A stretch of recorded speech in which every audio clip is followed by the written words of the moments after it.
بہت سے لوگ یہ کہہ رہے ہیں کہ شاید پاکستان کو اسی کو بنیاد بنا کے انتخابات ملتوی ہو جائیں، تو یہ تو میرا نہیں خیال کوئی ان کی خواہش پوری ہونے لگی ہے، کیونکہ ایران کے ساتھ تعلقات بہرحال بہتر ہوں گے تو ظاہر پاکستان میں انتخابات بھی ہیں. اسی کو میں جوڑنا چاہتی ہوں کہ جو فالٹ لائنز ایکٹیو ہو گئی ہیں وہ کتنی خطرناک ہوں گی الیکشن تک. میرے خیال میں پاکستان میں ہر چیز ممکن ہے.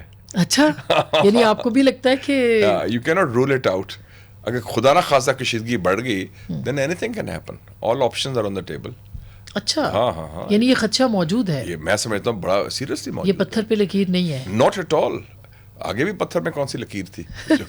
2 دفعہ تو چینج ہو چکی ہے وہ پچھلے سال صوبوں کے حوالے سے. تو اگر ایک بار تبدیل ہوگی تو ایسی کوئی بات نہیں. اب بھی خدا کرتے ہم یہاں پہنچے ہیں.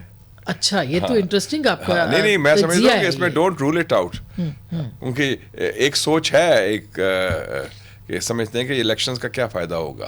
ابھی سسٹم چل رہا ہے، ابھی ہم معیشت کو ٹھیک کر رہے ہیں اور بگاڑ نہ ہو جائے.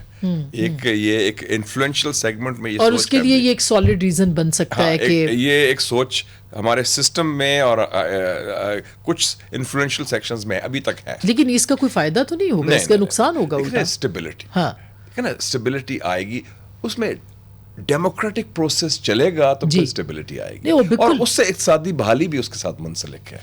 ورنہ تو پھر وہی گم و گو کی سچویشن، وہ کیا ہے، کیا ہونے والا ہے. آئی تھنک کلیئرٹی کی اس کو ضرورت ہے. ہم نے 2023 ضائع کیا، ہم نے 2022 ضائع کیا. بلکہ آپ دیکھیں 2017 سے 2023 تک 6 وزرائے اعظم آئے. ایگزیکٹلی 6 میں سے 3 کو آپ نے جیل بھیجا. 2 سافٹ کوز ہوئے. میاں صاحب کو نکالا جو تھا اٹ واز اے سافٹ کو. وہ تو اس وقت کی ملٹری اسٹیبلشمنٹ اور جوڈیشری نے مل کے کیا تھا.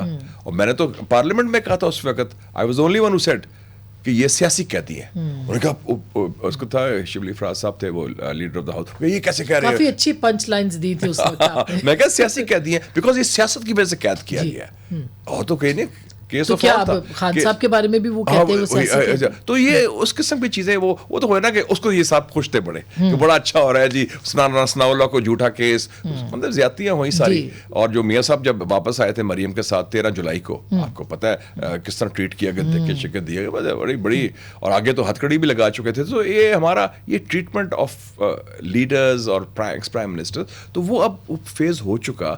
اب اس وقت ایک پروسیس کو آگے چلائیں اور ہر صورت انتخابات کروائیں، کیونکہ انتخابات کے بغیر تو کوئی چارہ نہیں ہے کسی بھی طرح کا. وہ تو ایک ویکیوم آ جائے گا، پھر وہ اور لوگ ایکسپلائٹ کریں گے. بالکل ایک انسرٹینٹی ختم ہونی چاہیے. آپ جو انویسٹمنٹ کی بات کر رہے ہیں کہ اتنی انویسٹمنٹ آئے گی، ناٹ جسٹ چائنا، میں بات کر رہا ہوں جو عرب کنٹریز ہیں، SIFC کی جو اسٹریٹجک انویسٹمنٹ فیسیلیٹیشن کاؤنسل، اس کی بنیاد یہی ہے نا کہ انویسٹمنٹ آئے گی. انویسٹمنٹ اس صورت میں آئے گی سازگار صورت حال ہوگی، اور سازگار اس سچویشن میں ہوگی اگر اسٹیبل ہوتا ہے، کنٹینیوٹی ہوتی ہے، ایک پولیٹیکل پروسیس چلتا ہے. تو یہ I think it will not be in the national interest. یہ بہت اہم